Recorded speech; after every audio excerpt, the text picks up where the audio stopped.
안녕하십니까. 행복한 아침 이재용입니다. 안녕하세요. 정예인입니다. 오늘은 8월 27일 수요일이고요. 세계 3대 영화제 이러면 칸, 베를린, 베니스 이렇잖아요. 네. 베니스 영화제가 오늘 막을 올리게 되는데 경쟁 부문에 21개 작품이 출품이 됐죠.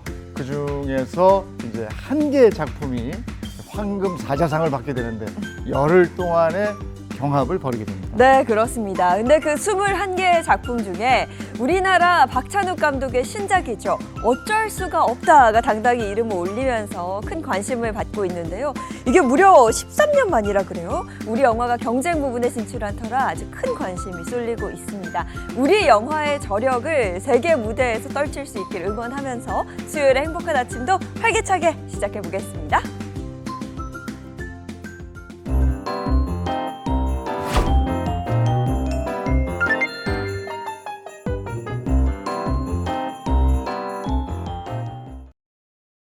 수요일 아침에는 어떤 소식이 기다리고 있을까요? 모닝픽부터 시작하겠습니다. 김성환 시사평론가와 함께합니다. 어서 오세요. 네, 안녕하세요. 안녕하세요. 네, 첫 번째 모닝픽 어떤 겁니까? 첫 번째 모닝픽, 연금이 용돈입니다. 네, 뭐 인구 절벽, 소득 절벽에 이어서 이제는 연금 절벽이라고 해서 연금 수령에 대해서 걱정하시는 분들 굉장히 많은데요. 연금이 용돈? 이게 무슨 말일까요? 혹시 용돈연금이라는 얘기 들어보셨어요? 그러니까 이게 생활비가 돼야 되는데 네, 맞아요. 용돈 정도다 뭐 이런 얘기인가 봐요. 맞습니다. 노후 보장을 위해서 열심히 연금 들었더니 나중에 연금 탈때 돼서 실제로 받아보니까 연금 수급액이 뭐 용돈 정도에 불과하네, 뭐 이런 건데요. 그러니까 국민의 노후 생활 보장을 제대로 못하는 연금이다. 이런 이제 야박한 평가를 받고 있습니다. 이게 실제로 통계로도 확인이 되고 있는데요. 통계청이 발표한 2023년 연금 통계를 보면 65세 이상 인구 10명 가운데 9명은 한 개 이상의 연금을 받고 있긴 했습니다. 그런데 월 평균 수급액은 69만 5천 원에 불과했습니다. 그러니까 매년 늘어난다고 하지만 늘어나는 금액도 한 5만 원 정도에 불과하고요. 또 특히 2023년 1인 가구 최저 생계비가 월 124만 7천 원이거든요. 그걸 감안해 보면 연금을 받아도 전체 생계비의 한 절반 정도에 불과한 금액이다 이런 얘기가 됩니다. 게다가 60만 원 이상 받는다고 제가 말씀드렸지만 수급자의 절반 이상은 50만 원도 채 못 받는다고 합니다. 이후에도 또 국민연금 수급 연령이 65세 이후가 되잖아요. 여기에도 이제 또 어떤 문제가 있을 거 아닙니까? 맞습니다. 이 출생 연도에 따라서 수급 연령이 좀 다르거든요. 아마 그거 잘 모르시는 분들이 있어서 좀 정의를 해드리면요. 수급 연령의 출생 연도에 따라서 차등이 좀 더져 있는 상황인데요. 1952년생은 60세부터 받았습니다. 이미 받고 계시거든요. 근데 이후 한 살씩 늦춰져서 61년생에서 64년생까지는 63세부터 받게 되고요. 65세부터 68세는 64세.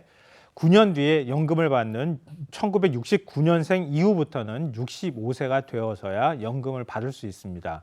그러니까 지금 연금을 받으시는 분들은 한 62, 3세 정도부터 연금을 받는다 이렇게 생각하시면 되는데요. 그런데 그렇게 된다고 가정하면 통상 우리가 따질 때 60세 정년이잖아요. 네. 그럼 60세부터 지금은 좀 덜하지만 앞으로 연금을 받게 될 세대의 경우에는 64세, 65세까지 연금 사각지대가 생길 수밖에 없잖아요. 그 기간 동안에 보통의 경우에는 소득이 없지 않습니까? 그러면 뭘 가지고 생활하느냐? 이런 고민거리가 될 수밖에 없고요.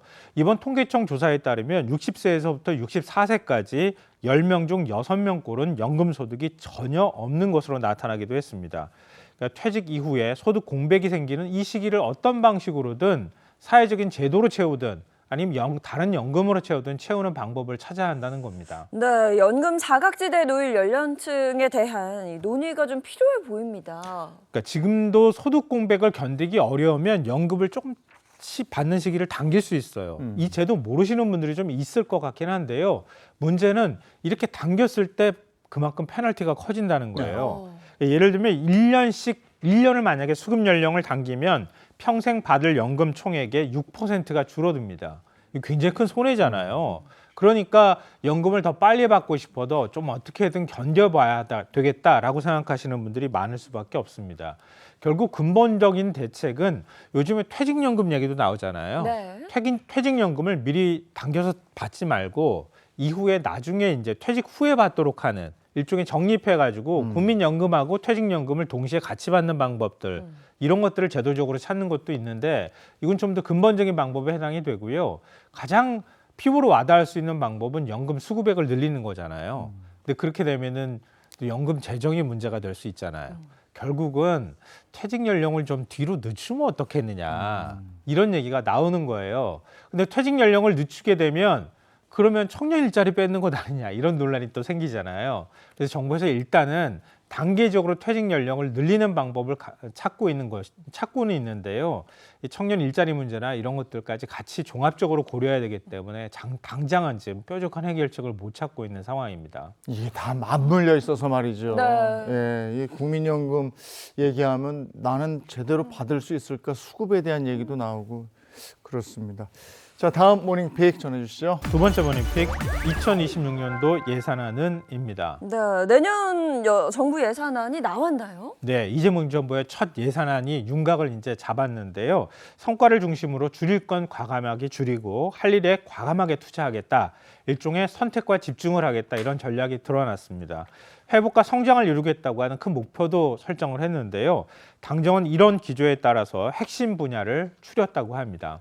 그럼 어떤 분야의 예산이 늘어나게 됩니까? 일단 가장 눈에 띄는 건 민생 경제예요. 요즘 살기 어렵다 이러시는 분들이 굉장히 많잖아요. 그러니까 좀 살기 어렵다고 생각할 만한 분들 그리고 출산율을 올릴 만한 그런 대상을 향해서 예산을 좀 더 투자하겠다 이런 전략이 드러났습니다.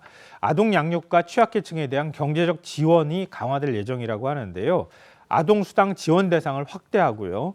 인구 감소 지역에 따라서 추가로 지원을 확대한다고 합니다. 또 저소득층 청년의 월세 지원을 상시화하고 보훈급여를 확대하는 데에도 당정이 의견을 같이 했다고 합니다.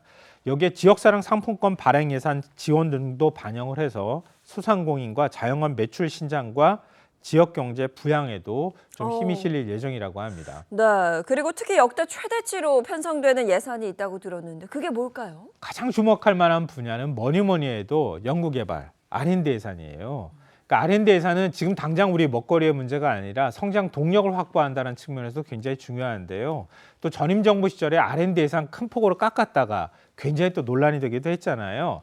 그걸 원상 회복시키는 것과 더불어서 오히려 더 늘리겠다. 역대 최대치로 늘리겠다고 하는 전략이 공개가 됐습니다.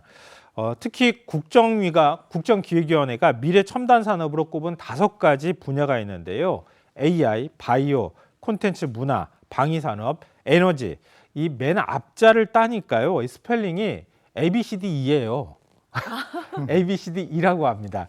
이 ABCDE 분야에 핵심 기술의 R&D 예산을 집중적으로 투자하겠다 이런 계획이 공개가 됐습니다. 또 국민 성장 펀드를 조성을 해서 R&D 분야에 또 집중적으로 국민들이 투자해서 자연히 이런 기업들한테 돈이 흘러 들어가게 하면 이 기업들이 좀 더 연구 개발도 활성화해서 좀 더 빨리 기술을 발전시키지 않겠습니까? 이런 선순환도 이루도록 하겠다. 이런 게 이번 예산안에 반영이 됐습니다. 내년도 예산안 적재적소에 잘 활용이 되도록 편성이 잘 됐으면 좋겠고 더 중요한 거 제대로 네, 새는 데 없이 그럼요. 멀쩡한 도로 파헤치지 말고 보도블록 또 깔지 말고 네. 잘 좀 쓰여줬으면 좋겠습니다. 자, 다음 픽은요. 세 번째 모닝픽 반토막난 공시족입니다. 이거 생각해보면 몇 해 전만 해도 역시 공무원이 최고야 하면서 준비하는 사람 굉장히 많았었는데 이 공무원을 준비하는 인구가 이렇게나 줄어들었어요? 저도 깜짝 놀랐습니다. 저도 줄어들고 있다는 건 알고 있었거든요. 또 예전에도 제가 이 시간에 소개해드린 적도 있었고요. 굉장히 많이 줄어들었어요. 그러니까 서울 노량진 학원가를 뒤엎던 공무원 시험 준비 열풍이 이제 옛말이 됐습니다. 통계청에 따르면 올해 5월 기준 20세에서 34세 비경제활동 인구 가운데 경찰, 소방, 군무원을 포함한 일반직 공무원을 준비하는 청년이 지난해보다 약 3만 명 줄어든 12만 9천 명으로 집계가 됐는데요. 불과 4년 전에는 31만여 명이었습니다. 그러니까 반토막도 더 난 거죠. 공시적 그러네요. 숫자가. 실제로 통계를 작성한 이후에 최저치를 기록했다고 합니다. 또 5급 공채하고 변리사, 회계사 이런 전문직 시험 준비생 역시 4년 연속 감소세를 보이다가 3분의 1가량인 8만 1천여 명 정도로 집계가 됐다고 합니다. 공무원 준비 인기가 이렇게 확 꺼진 이유가 뭡니까? 일에 비해서 보수가 낮다. 너무 짜다. 이런 이제 생각들이 널리 퍼지고 있다 이렇게 볼 수 있는데요. 지난해 인사혁신처가 공무원 2만 7천여 명을 대상으로 설문조사를 했거든요. 응답자의 88% 이상이 민간에 비해 낮은 보수를 공무원 지원 감소 원인으로 꼽았다고 합니다. 올해 구급 공무원의 초임 기본급이 약 200만 원이라고 하거든요. 그러니까 비슷한 나이대에 기업에 들어가면 그래도 이거보다 한 100만 원 이상은 더 그렇죠. 많다고 합니다. 그러니까 200만 원 가지고 생활하기가 좀 쉽지가 않잖아요. 그러니까 공무원 하면 이건 미래가 보장이 안 된다 이런 생각들을 좀 할 법한 상황이기도 하고요. 또 공무원 연금 이거 든든했었잖아요. 네. 이것도 혜택이 많이 줄었어요. 어. 그러니까 일반 국민하고 점점 비슷해지고 있거든요. 그러니까 난 나중에 그냥 연금 받고 살면 되지라고 하는 생각도 이미 깨지고 있다는 거예요. 그러니까 공무원을 지원할 만한 동인이 점점점 줄어들고 있다 이런 얘기가 될 것 같습니다. 또 악성 민원, 또 여기에 따르는 스트레스, 경직된 조직 문화 이런 것들 또한 공무원을 기피하는 주요 사유가 되고 있습니다. 네. 그런데 올해 공무원 보수가 인상됐단 말이죠. 이게 영향이 좀 있을까요? 그러니까 정부도 이런 사실 잘 알고 있겠죠. 다 공무원이잖아요. 네. 그러니까 우리 월급 적은 거 다 알고 있지만 그렇다고 해서 공무원 월급 적다고 공무원들이 우리 월급 많이 늘리겠습니다 말하기도 애매하잖아요. 그러니까 결국은 물가 인상률하고 맞춰가지고 조금씩 올릴 수밖에 없는데 그래도 올해는 8년 만에 최대 인상폭인 3%가 인상이 됐다고 해요. 그러니까 공무원 지원이 너무 주니까 이것도 문제라고 본 건데요. 그래서 내년에도 공무원 그러니까 보수 인상률이 어느 정도 되느냐 이게 좀 관심이 되긴 하는데요. 이 전문가들은 이 공무원의 질적 저하가 이루어지면 공적 서비스 질이 떨어지는 거 아니냐 이것도 좀 심각하게 바라봐야 한다 이런 제안을 하고 있습니다. 그러니까 공무원들 대우도 조금 좀 늘려주면서도 그만큼 이제 다른 데는 막 직장을 옮겨 다니잖아요. 그러니까 그런 불안정성에 비하면 공무원이 굉장히 안정적인 직업인 네. 것만은 사실이거든요. 네네. 그런 면에서 지금 공무원들의 불만을 갖고 있는 점들을 조금 해소해주면 우리 일반적으로 이제 가서 공적 서비스 받을 때 불만들이 많이 있는 게 조금 줄어들지 않을까 그런 생각이 듭니다. 근데 요즘에는 모든 평가의 기준이 돈이라서 네. 이게 이런 걸로 해소가 될 수 있을까 싶기도 하고. 자, 다음 모닝픽은요. 네 번째 모닝픽 어불성설 안표 근절입니다. 네, 어불성설 그야말로 말의 앞뒤가 맞지 않을 때 쓰는 사자성어인데 안표 근절과 어불성설 무슨 말일까요? 이 안표 근절이 어불성설인가? 이게 말이 안 되잖아요. 네. 이 사연이 있는데요. 최근 경기북부경찰청이 국내 최대 티켓 중고거래 플랫폼과 함께 안표 근절 공익 캠페인을 시행을 했다고 합니다. 그런데 하루 만에 막을 내리는 총극이 빚어졌는데요. 안표 거래를 근절해야 할 곳에서 정가가 19만 8천 원인 아이돌 콘서트 티켓이 무려 970만 원에 팔리려고 하는 정황이 발견이 됐다 그래요. 그리고 최근 또 다른 가수의 콘서트 티켓 역시 이곳에서 1,000만 원에 거래된 사실이 드러나기도 했다고 합니다. 그럼 안표 거래를 근절하겠다고 하지 그 사이트에서 네. 캠페인을 벌였는데 이 안표 근절이 아니라 안표 장려를 하는 거 아니냐 뭐 이런 이제 지적이 일어나자 결국 하루 만에 캠페인을 중단하는 일이 벌어졌다고 합니다. 저 안표 거래가 유명한 공연이면 늘 뒤따라오는 네. 얘기인데 안표 거래가 활기칠 수 있는 이유가 뭐예요? 안표 거래를 근절하는 특히 이런 온라인 플랫폼에서 거래를 근절을 시킬 수 있는 방법이 마땅치가 않다는 거예요. 이게 가장 큰 문제로 지적이 되는데요. 안표를 거래할 경우에 예전에 너무 오래된 얘기인가요? 예전에 야구장 앞에 가면 알죠. 네. 안표 이렇게 팔고 네, 그랬잖아요. 극장 앞에도 있었죠. 네, 맞아요. 그럴 때는 경범죄 처벌법으로 네. 처벌을 했어요. 그런데 온라인에서 오프라인에서 웃돈을 받고 되파는 행위 이런 것만 경범죄 처벌법이 적용이 되고요. 온라인에서는 적용을 또 못한다 그래요. 그러니까 지금 온라인에 사각지대에 놓여 있는 셈이 되는 건데요. 최근에 방송사에서 조용필 씨 단독 콘서트를 한다고 하잖아요. 네. 이거 티켓 무료거든요. 네. 이것도 또 안표 돈다 그래요. 어? 이것도 장당 수십만 원에 거래되는 뭐 이런 얘기까지 지금 나오고 있는데요. 그러니까 2023년 3월 개정된 또 신설 공연법에는 매크로 프로그램을 이용해서 대량 예매 후 안표 거래를 하는 경우에 징역 1년 이하, 벌금 1,000만 원 이하의 처벌을 할 수 있도록 되어 있는데요. 이것도 매크로를 돌리거나 이렇게 했을 때 해당이 되는 거잖아요. 네. 개인 간의 거래 이것까지는 막지 못한다는 거예요. 네. 그러니까 어떤 방식으로든 처벌하기가 굉장히 애매한 이런 상황이기 때문에 이런 온라인 중고거래 플랫폼에서는 암표 거래를 하는 것을 이 단속하기가 되게 어렵다는 겁니다. 네, 암표 거래 근절을 위해서 공연계에서는 어떤 노력을 하고 있을까요? 공연계도 걱정이 많죠. 암표 거래 많아지면은 사람들이 공연에 대해서 부정적인 평가를 많이 하잖아요. 근데 또 정반대로 생각하면 암표를 또 단속한다고 막 단속을 해요. 그러면 공연계가 또 위축될 수 있잖아요. 그런 좀 양면성이 있기는 합니다. 그래서 지금 이제 필요한 게 온라인에서 암표 거래를 하는 이런 문제가 이제 사회적 문제가 되는 거잖아요. 그러니까 온라인 암표 거래를 근절할 수 있는 좀 핀셋 규제 같은 거 이런 게 필요하다 이런 지적을 내놓고 있습니다. 네, 알겠습니다. 오늘 모닝픽 여기까지 하겠습니다. 김성환 평론가와 함께했습니다. 고맙습니다. 네. 고맙습니다. 네, 이어서 오늘 날씨 어떤지 알아보겠습니다. 문단영 기상캐스터 나와주세요. 네, 오늘 곳곳에 짙은 안개가 끼어 안전사고 주의하셔야겠습니다. 오전이면 대부분 거치겠고요. 한낮에는 또다시 무더운 날씨가 이어집니다. 아침까지 내륙을 중심으로 안개가 끼겠는데요. 특히 경기 동부와 충청 내륙, 호남에는 가시거리 200m 미만으로 매우 짙겠습니다. 차간 거리 유지해 주시고 서행하시기 바랍니다. 비가 내렸는데도 남부의 폭염특보는 여전합니다. 앞으로 최고 체감온도 33도 안팎까지 오르겠는데요. 동풍이 불면서 영동은 체감온도가 낮아지겠지만 표현 현상으로 서쪽은 다시 발효될 가능성이 있겠습니다.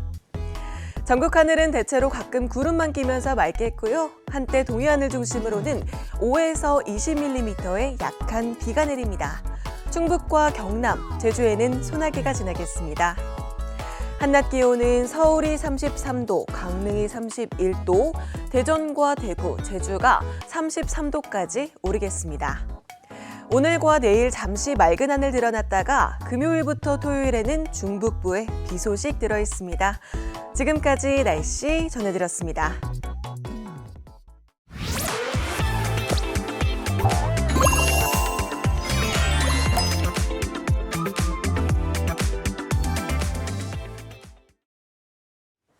행복한 아침 함께하고 계신 지금 시각이 7시 48분을 향해 가고 있습니다. 이번에는 연예계 소식 전해드리겠습니다. 연예계 이슈 시간입니다. 네, 오늘도 연예계 소식 전해줄 세 분 소개합니다. 어서 오세요. 안녕하세요. 연예계 이슈 탈수기처럼 탈탈 털어드립니다. 대중문화 전문기자 홍정선입니다.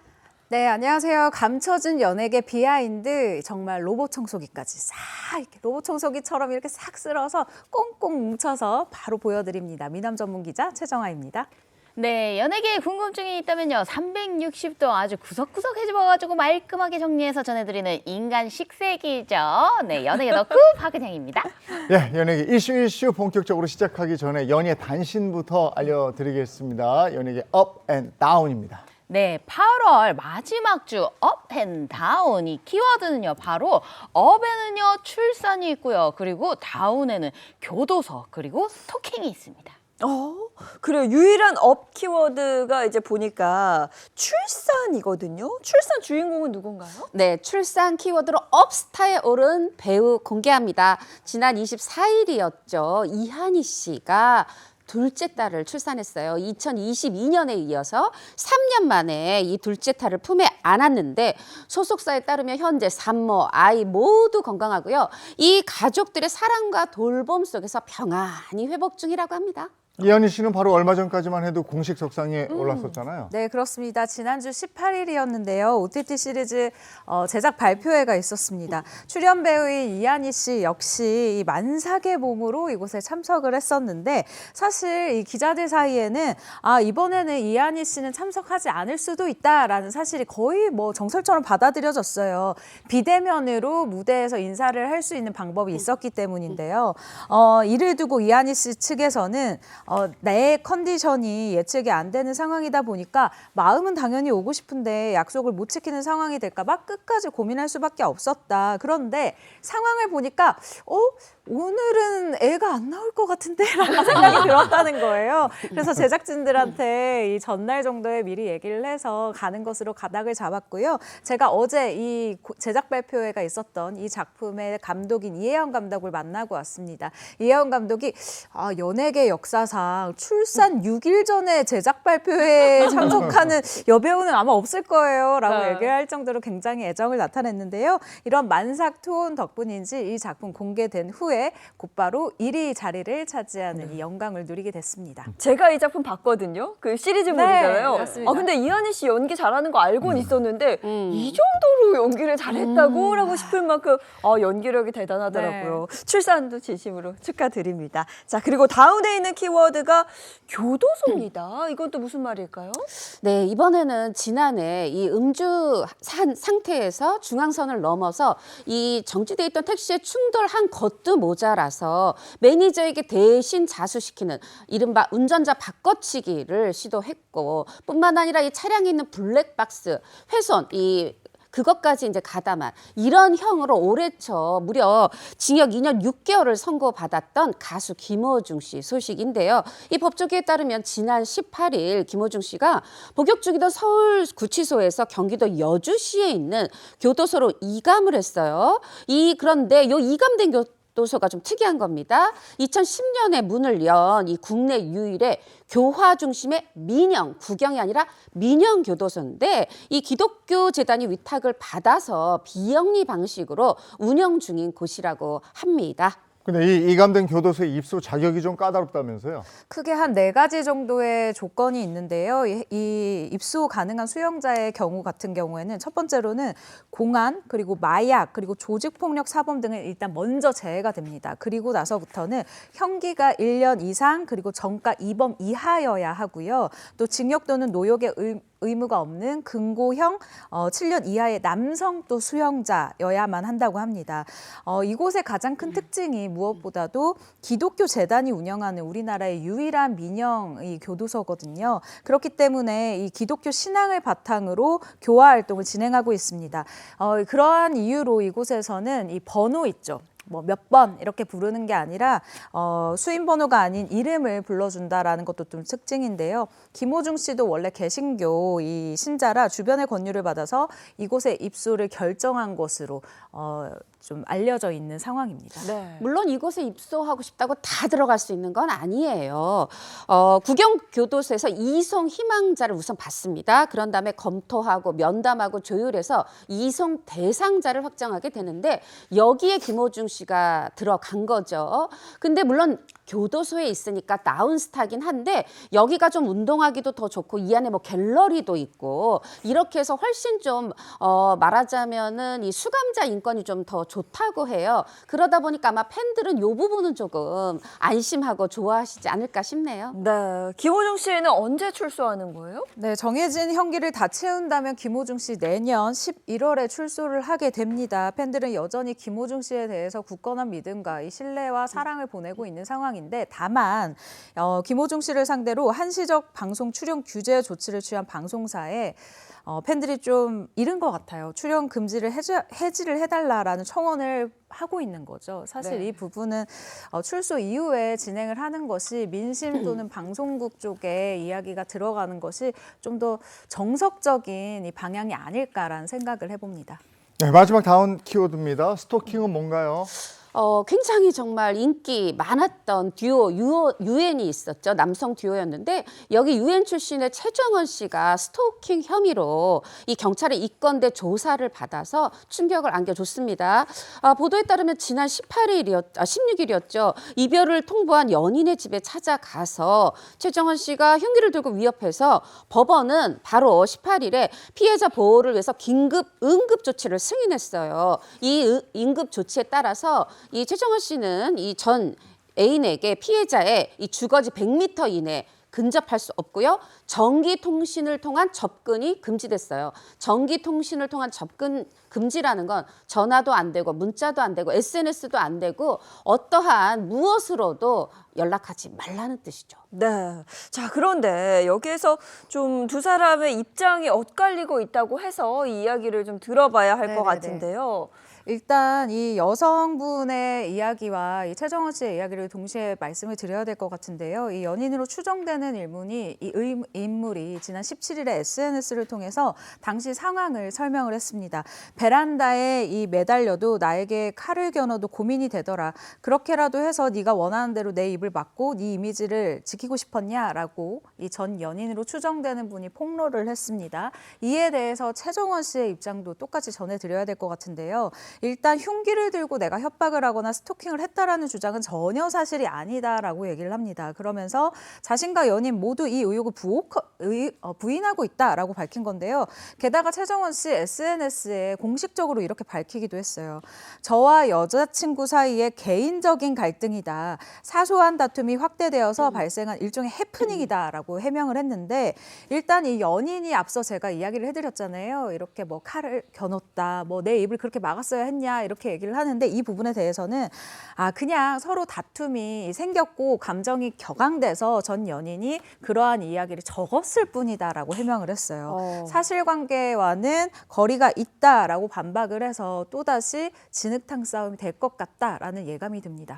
이 사건에 대한 여론은 어떻습니까? 최정원 씨 해명에도 불구하고 여론은 싸른합니다. 왜냐하면 지난 2022년에 사실 이제 최정원 씨가 상간남 의혹이 제기가 됐었죠. 당시에 한 남성이 내 부인과의 결혼 파탄이 된 원인이 최정원 씨와의 어떤 부적절한 관계다 이런 폭로를 했고 그러면서 1억 원 정도의 이 손해배상도 청구하게 됩니다.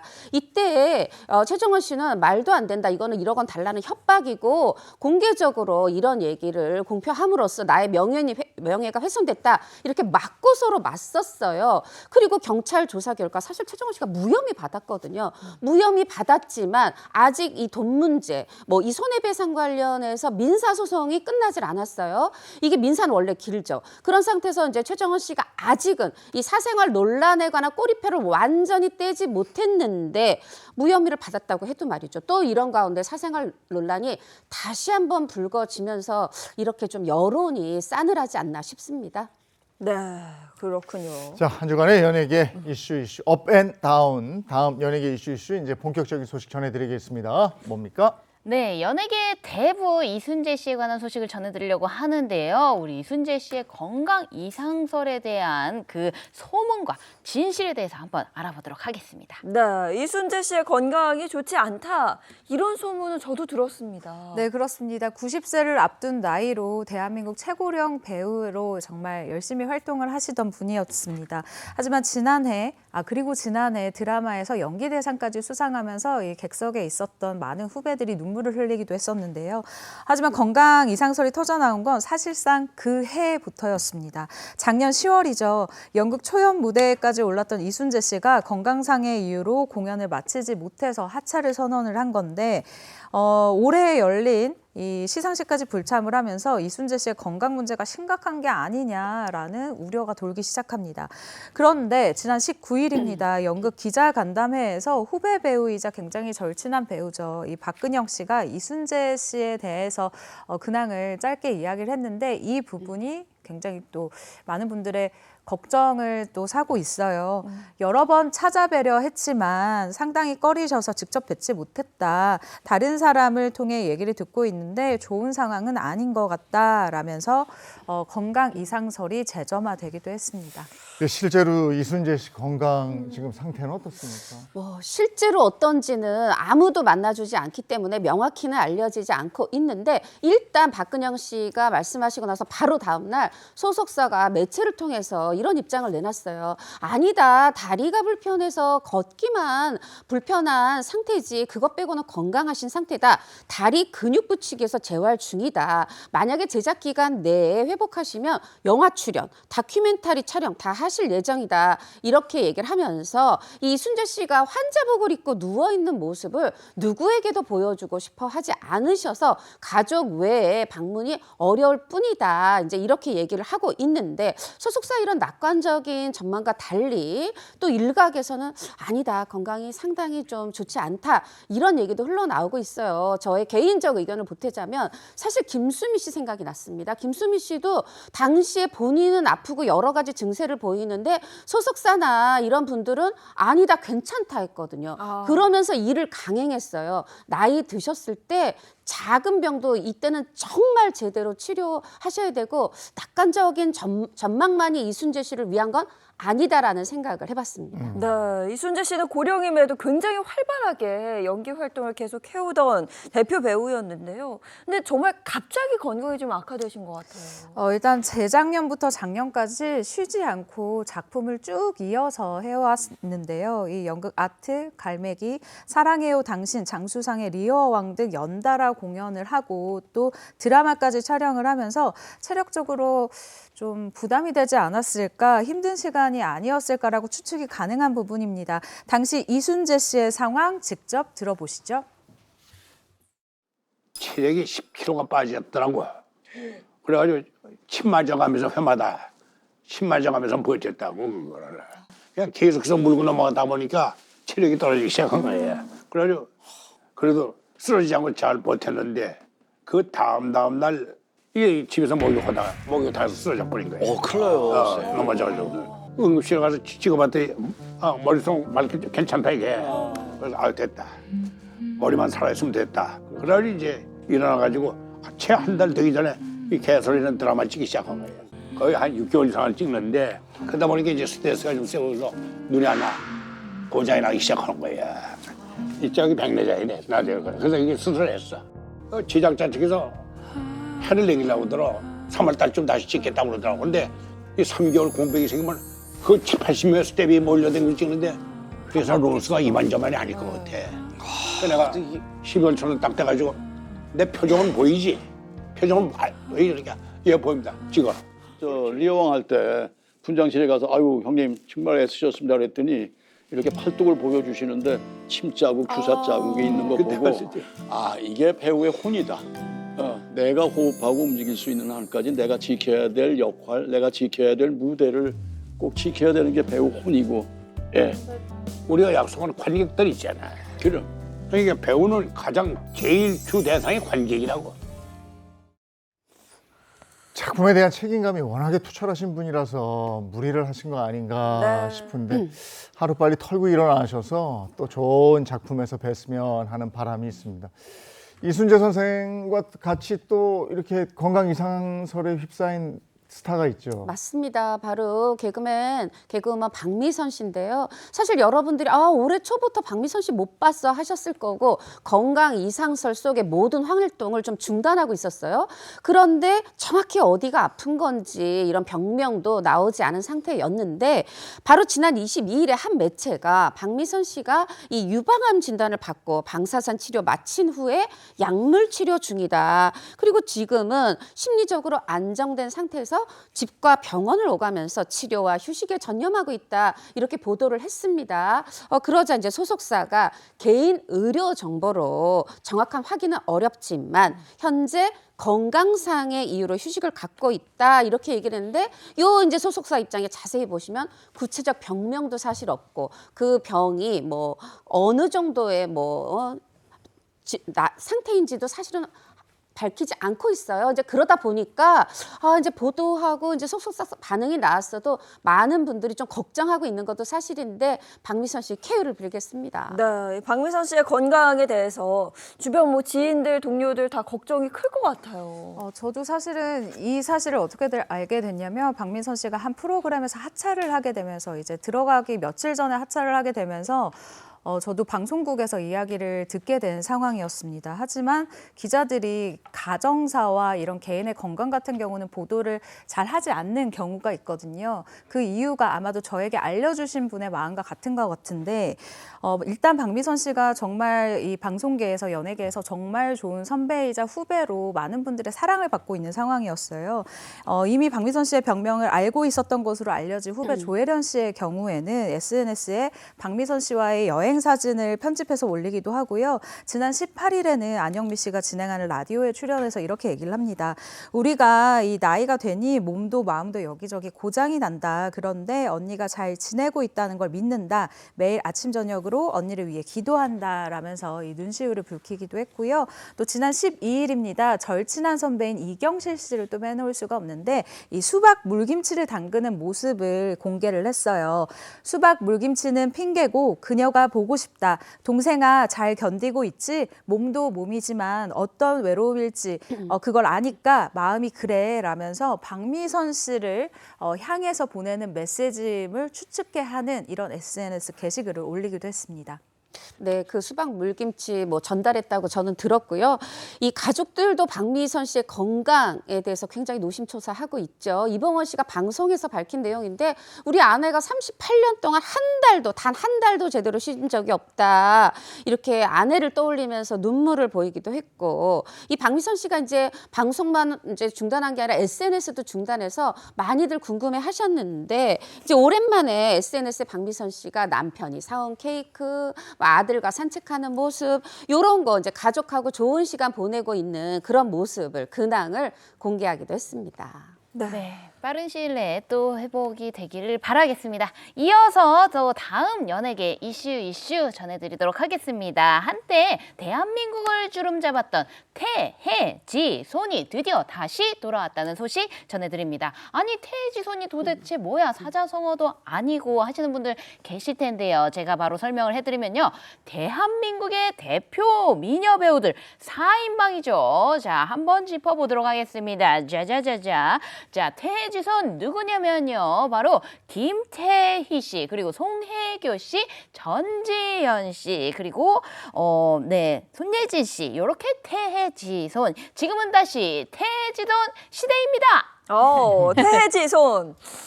너무 예쁘죠? 네. 예. 뭐 무슨 설명이 더 필요할까요? 네. 그러면 태해지손 중에 가장 앞에 있는 김태희 씨부터 이야기 나눠볼까요? 네, 예쁜데 공부까지 잘하는 김태희 씨 소식까지 전해드리도록 하겠습니다.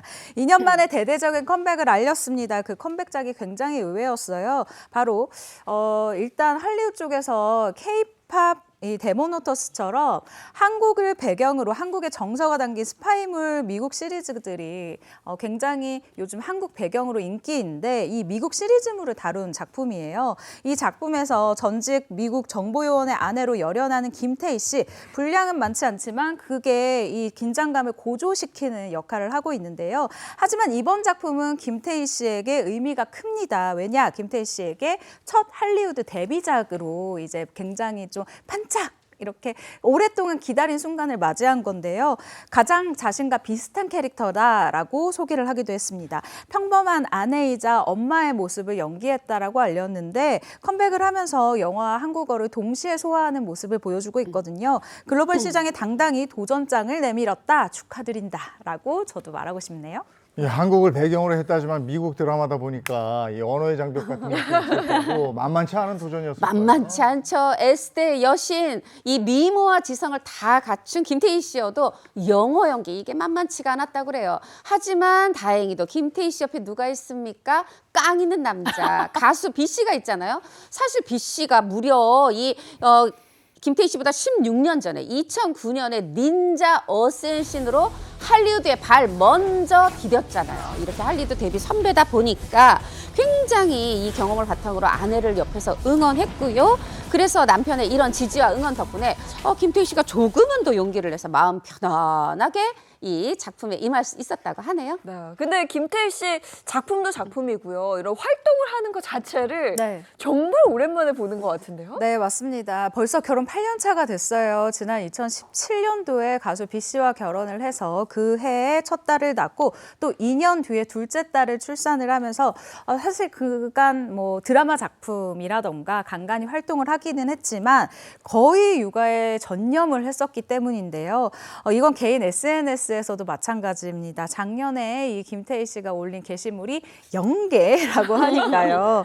그런데 다 이게 이유가 있더라고요. 최근 15년 만에 토크쇼에 나온 김태희 씨가 아침부터 두 딸의 준비물 그리고 숙제를 챙겨야 하는 이런 현실 육아부터 육아 스트레스로 심각한 40춘기를 겪었다라는 것을 고백한 건데요. 돌아온 김태희 씨, 이전에 결혼 전의 모습보다 저는 개인적으로 더 친근한데 좀 더 사람 냄새 나는 모습인데 라고 느끼기도 했습니다. 그럼 이번엔 태혜지 손 중에 손혜교 씨, 송혜교 씨. 네. 내년에 OTT 작품으로 컴백 예정인데, 야, 작품이 좋아요. 여러분 노희경 작가 기억하시죠? 뭐 알죠. 거짓말, 디어 너무 마이 좋죠. 프렌즈, 우리들의 블루스, 뭐 내놓는 것마다 명작인데 바로 그 명작을 예고하는 그 OTT 작품으로 컴백을 합니다. 이 작품은 1960년대에서 80년대 한국의 연예계를 배경으로 펼쳐지는 이야기인데요.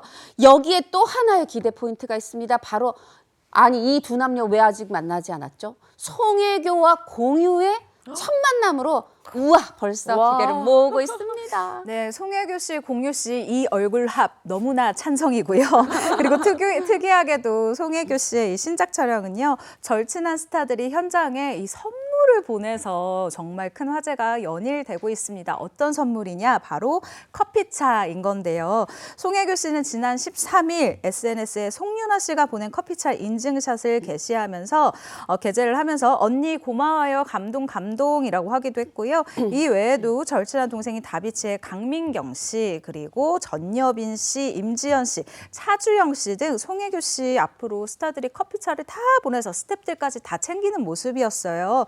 송혜교 씨 차기작 너무너무 이 관심을 받고 있는 상황이고요. 또 두 번째로는 여배우들이 이렇게 좋아하는구나.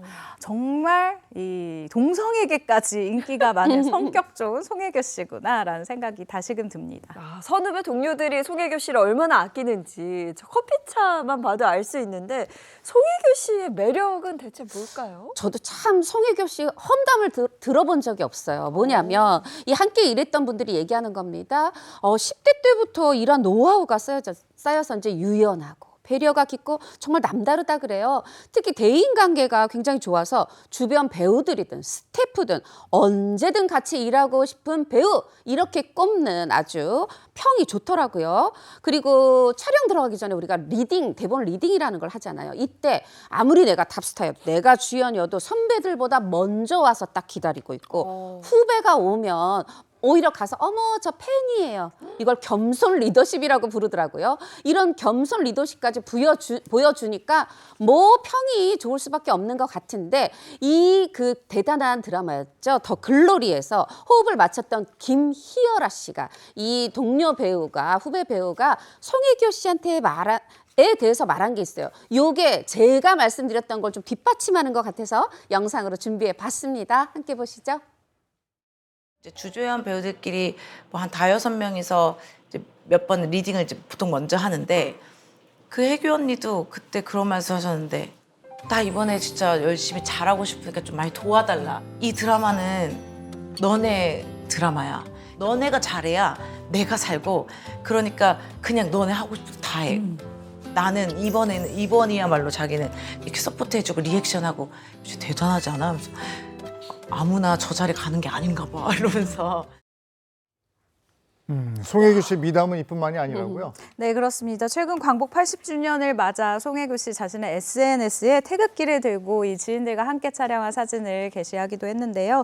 중요한 건 제가 늘 말씀드리죠. 선행 한 번 하는 것도 너무 대단한 일입니다. 그런데 이 선행을요, 꾸준히 해온 스타는 우리가 정말 박수를 쳐줘야 한다고 생각하거든요. 그중에 한 명이 송혜교 씨입니다. 송혜교 씨 14년째 사이판, 그리고 티니안, 그리고 상하이 임시정부 청사, 프랑스 등 전 세계 약 39곳에 그 나라의 언어로 된 한국의 역사 안내문을 배포하거나 이 기부를 하는 등 한국의 역사에 대한 이 광복에 대한 이 의미를 알리기 위해서 꾸준히 캠페인을 지속해오고 있는 스타인데요. 올해는 이 멕시코 한인들의 독립운동 흔적을 담은 한국어 그리고 스페인어가 담긴 안내서 1만 부를 또 기증을 했다고 하거든요. 있거든요. 정말 이 부분은 여러분들이 진짜 박수를 쳐줘야 된다라는 생각이 듭니다. 아, 이거 반칙인데. 이렇게 예쁜데 생각도 바르고 마음도 맞아요. 하고. 아, 대단합니다. 자, 그럼 태지 손의 지 전지현 씨도 컴백을 앞두고 있죠? 맞습니다. 빠릅니다. 오는 9월에 OTT 또 시리즈로 컴백을 하는데 이번 작품에서 전지현 씨는요. 외교관입니다. 그것도 전 유엔 대사 출신의 외교관인데 이번에 강렬한 첩보 멜로 연기 선보인다고 해요. 게다가 또 작가도 좋습니다. 박찬욱 감독의 짝꿍이죠. 영화 헤어질 결심 아가씨 각본 썼던 이 정석영 작가가 나는 처음부터 전지현만 염두에 두고 이 대본을 썼다. 이렇게 말할 정도의 대본인데 사실 제가 최근에 무슨 전지현 씨 화보를 봤더니 똑단발 딱 하고 와 몸매가 군살 제로예요. 어떤 레깅스 같은 딱 달라붙는 밀착 의상을 입었는데 이러한 이 바디로 연기하는 외교관 굵직한 첩보물로 돌아온 이 전지현 씨의 컴백작 너무너무 기다리고 있습니다. 야, 그런데 말입니다. 거기에다가 이 전지현 씨가 과연 누구랑 멜로 연기를 하느냐 그것이 엄청 중요한데요. 정말 탈인간급의 비주얼입니다. 바로 전지현 씨 시어머니도요 이렇게 말씀을 하셨어요. 어머, 내 최애 조합 드디어. 도대체 누구랑 하느냐? 바로 어머 오빠, 멋있는 오빠, 우리 오빠, 영원한 오빠, 우산나무 오빠, 강동원 씨예요 오빠. 세상에 이 얼굴 말해 뭐해? 윈니프로 오빠, RMC 오빠, 접착질 오빠, 첩첩이지 오빠. 전지현 씨도 굉장히 오랜만에 보는 거잖아요. 네, 맞습니다. 이 언니 맞아요. 못하겠네요. 네, 따라해보려고 했는데 일단 전지현 씨 2021년 드라마 이후 작품에선 좀처럼 모습을 볼 수가 없었죠. 그리고 지난달 새 소속사의 설립을 알리면서 트레이드마크인 긴 생머리가 아니라 딱 자른 이 잔발머리를 보여서 어머 뭔가 신경의 변화가 있나 혹은 어떤 캐릭터길래 이런 모습을 보여주지 기대를 모으고 있는데요. 일단 머리를 자른 이유에 대해서는 이렇게 얘기를 합니다. 오랜 시간 배우로 살아오면서 자기 자신에 대해서 좀 돌아보고 또 새로운 방향을 모색할 시간이 필요했다라고 하면서 공백기를 가진 이유에 대해서도 설명을 했는데요. 일단 두 아들의 엄마이잖아요. 앞으로 우리 아이들이 커서 무슨 일을 할까에 대해서도 생각을 꽤 많이 했다라면서 이 엄마로서 이 가정을 지키고 있는 사람으로서의 이야기를 나누기도 했어요. 평범한 스타가 아니라 이 평범한 엄마로서의 이야기를 저는 앞으로 조금 더 듣고 싶다라는 생각도 드네요. 네. 대해지손 이번에는 손예진 씨의 컴백 소식이죠? 네, 맞습니다. 2022년 현빈 씨와 정말 세기의 결혼을 했었던 그리고 같은 해 아들을 출산하고 공식 석상에선 좀처럼 보기가 힘들었던 손예진 씨 소식을 준비해봤는데요. 드디어 컴백을 합니다. 그런데 이 컴백작이 어마무시합니다. 영화계의 거장 박찬욱 감독의 신작 어쩔 수가 없다에서 모성애가 가득한 엄마로 출연을 해서 더욱 기대를 모으고 있는데요.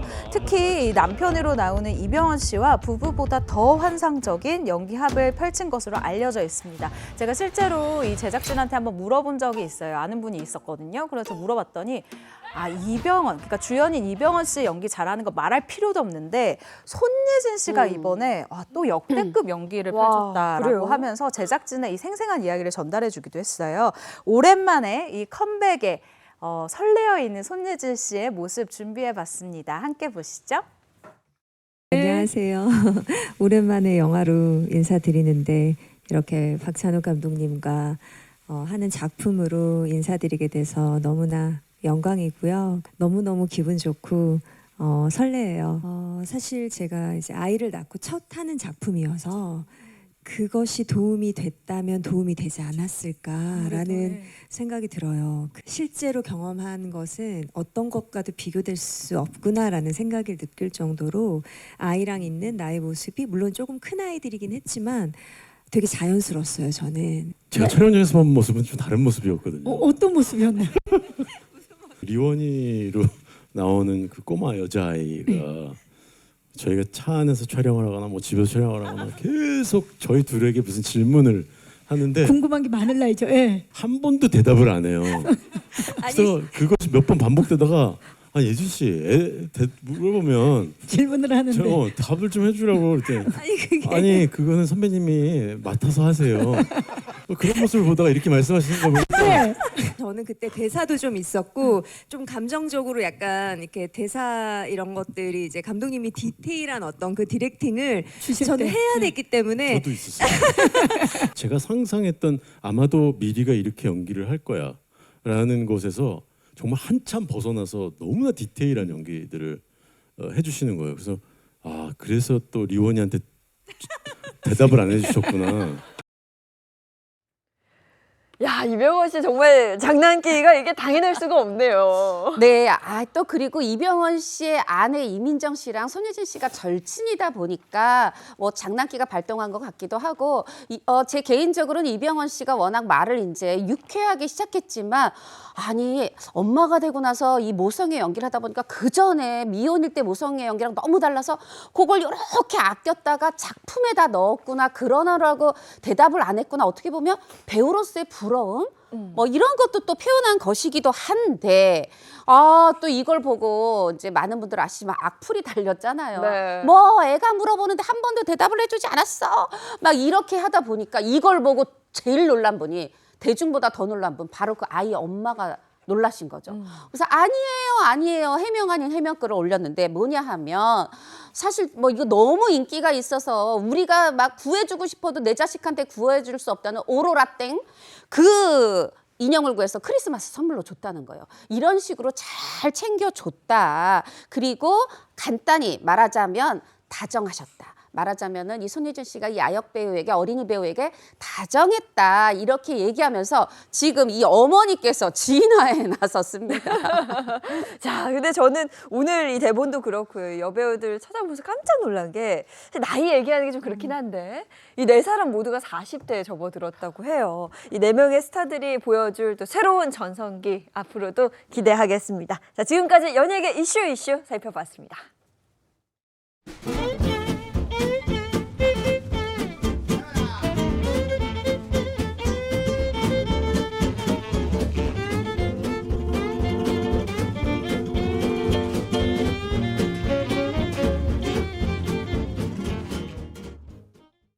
네, 지금부터는 스타의 굴곡 많은 인생을 찬찬히 풀어보는 시간입니다. 토크로 풀어보는 스타의 인생 극장 시간입니다. 네, 오늘의 주인공은요, 정말 수많은 유행어를 남겼던 우리 대한민국 코미디계 전설이죠. 누군지 궁금하시죠? 사진으로 바로 만나보실 텐데요. 바로 아이 콩나물 아이 팍팍 묻혔냐.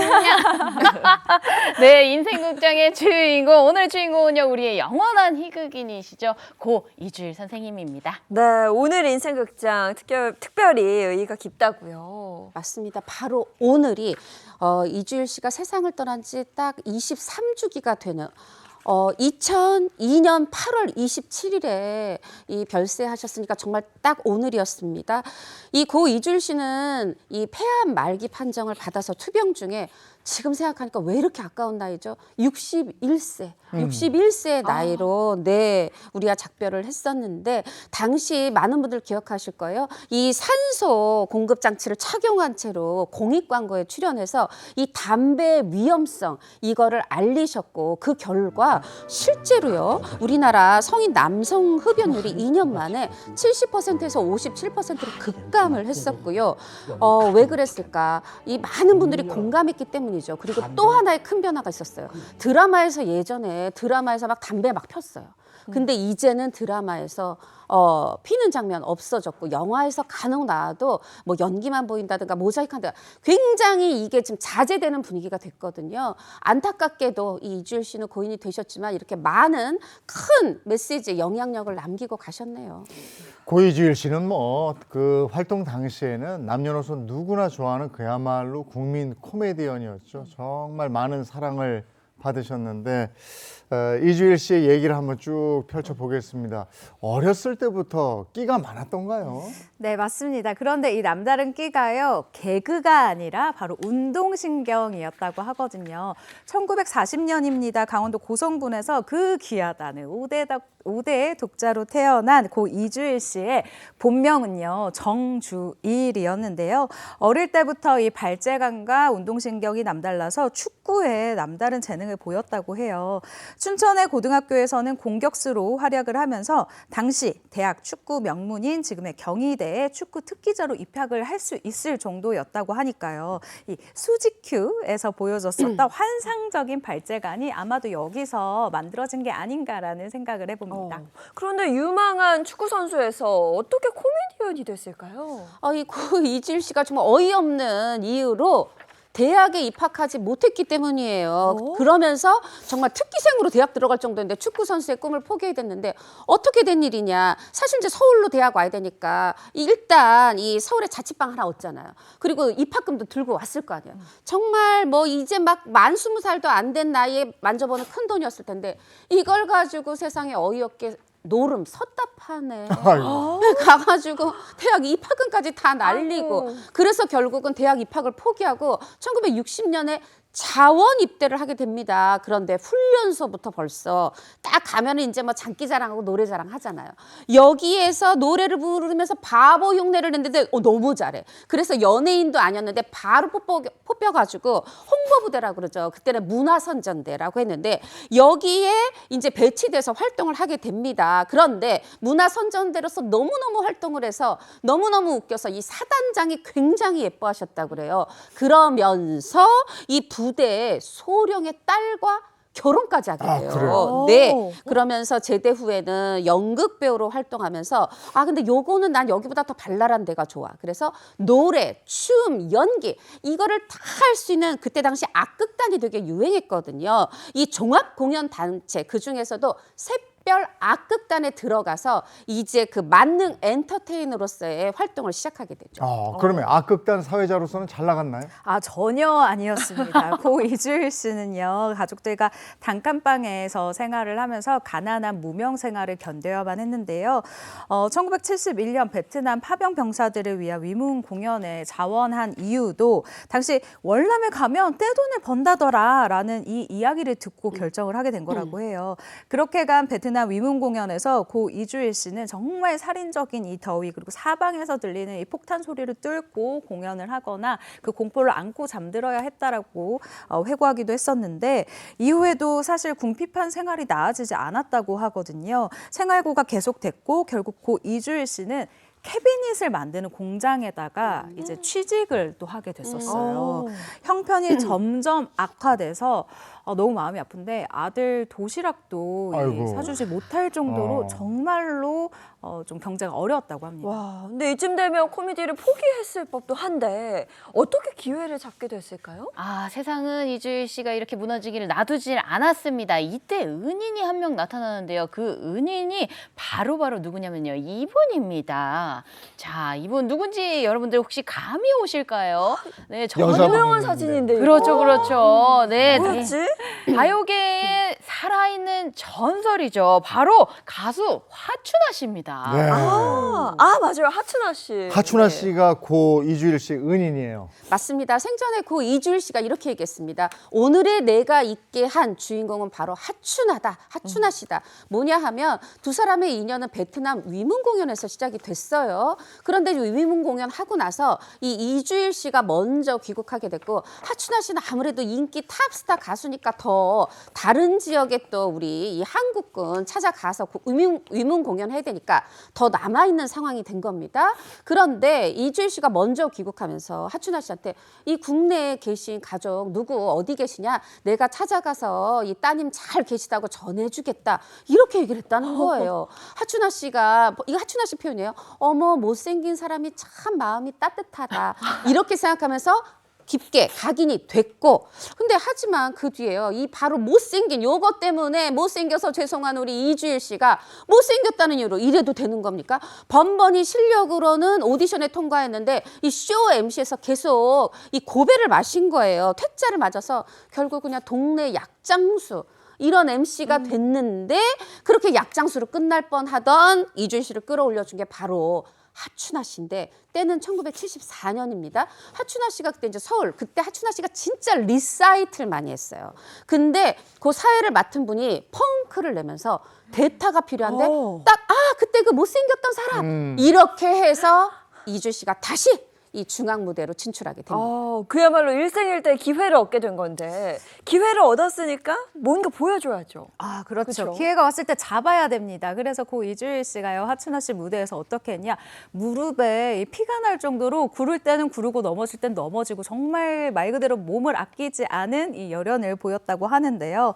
고 이주일 씨의 이런 열정을 가장 먼저 알아본 게 하춘아 씨였습니다. 고 이주일 씨를 자신의 공연 전속 사회자로 계약을 해서 총 8,500회 중에 7,000회 이상은 고 이주일 씨와 함께 했을 정도로 강한 신뢰를 보여줬다고 해요.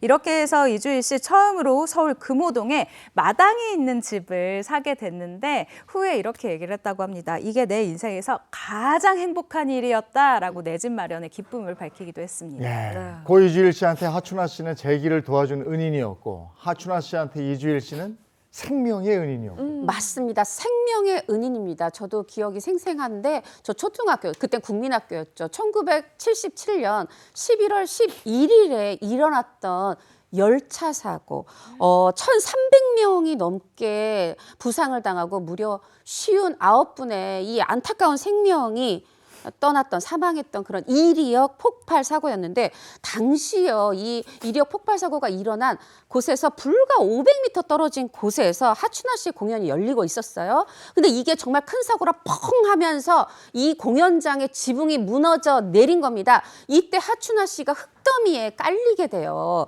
그런데 이때 그 하춘아 씨를 구해낸 게 이주일 씨인데, 제가 전해드리기보다는 하춘아 씨의 목소리로 직접 들어보시죠.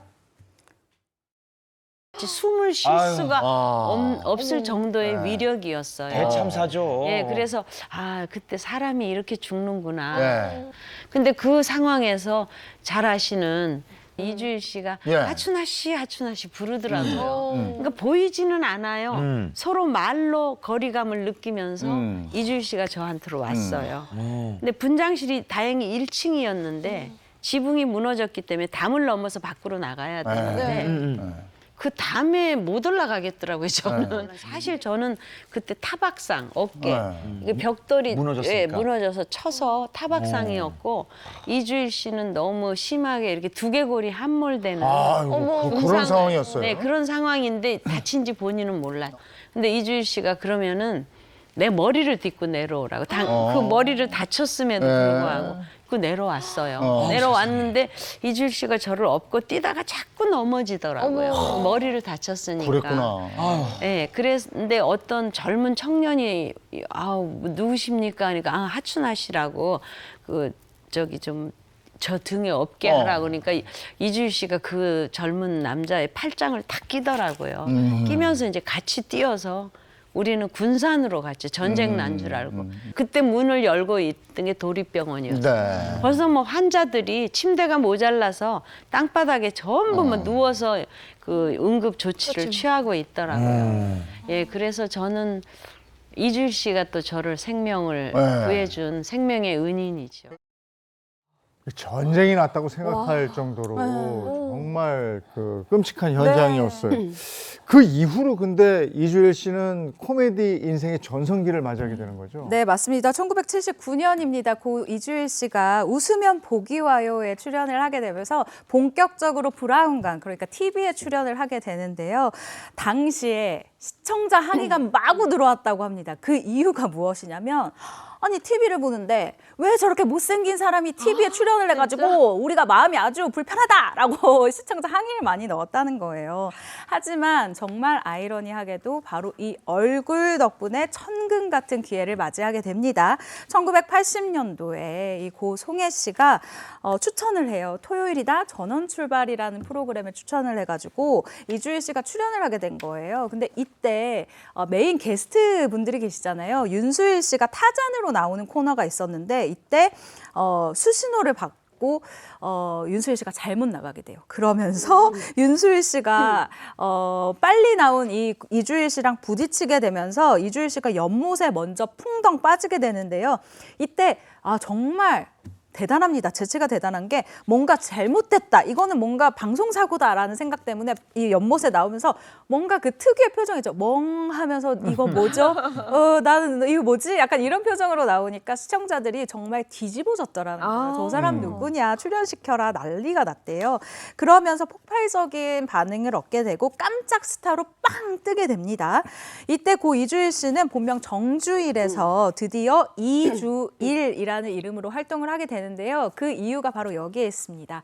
2주일 만에 빵 떴다, 스타가 됐다라는 이런 의미를 담아서 이 이름이 탄생하게 됐대요. 야, 고 이주일 씨 이름 뒤에 이런 비하인드가 숨어 있는지 몰랐습니다. 2주일 걸렸다 스타가 되는데, 와, 그럼 이때부터 뭔가 탄탄대로를 달리기 시작한 건가요? 탄탄대로죠. 이때부터 뭐만 하면 다 유행어가 되고 유행이 되는데 그 오스지큐 그 음악 아시죠? 네. 여기에 맞춰서 그 엉덩이 실룩실룩하면서 걸어가잖아요. 마이클 잭슨의 문워크만 있는 게 아닙니다. 이 수지큐 걸음걸이도 있는데 예전에요. 이 야외에서 조회하면요. 조회 끝나고 나서 교실로 들어가야 되잖아요. 남학생, 여학생 할 거 없이 다 이렇게 하고 교실로 들어가고 정말 전 국민이 다 이 수지큐 걸음을 했는데 이때 제가 이제 근데 유행어도 많았거든요. 열심히 노력해 보겠습니다. 뭔가 보여주겠습니다. 얼굴이 못생겨서 죄송합니다. 따지냐? 똑같다. 묻졌냐? 일단 한번 와보시라니까요.